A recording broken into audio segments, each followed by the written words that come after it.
అబ్బా దేవుడి దగ్గర పువ్వులు తీసేసిన పువ్వులు ఇవన్నీ నేనేం చేస్తున్నాను చూడండి.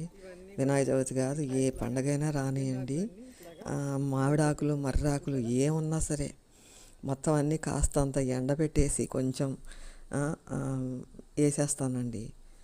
ఇక చూడండి, ఇంకా కూరగాయల చెత్త అది ఉందనుకోండి, ఇట్లా మట్టి అడుగున కుండీలో అడుగున కాస్తంత మట్టేసి ఇవన్నీ వేసేసి ఒక లేయరు మట్టి వేసేసి ఆ తర్వాత ఆ పైన కోకోపీట్ వేసేసి ఇప్పుడు చూపిస్తున్న విధంగా చేసేస్తానండి.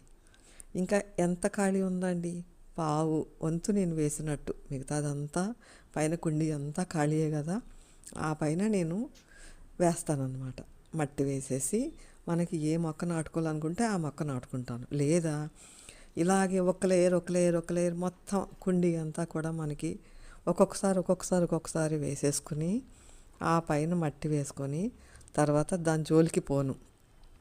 కొంచెం నీళ్లు చల్లేసి పైన కావాలంటే మీకు నచ్చినట్టుగా మెంతులు గట్రా ఏమైనా చల్లుకోండి.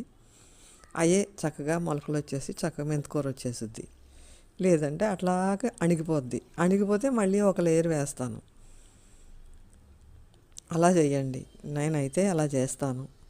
ఇదిగోండి, మెంతికూర చల్లాను, వస్తుంది బాగానే.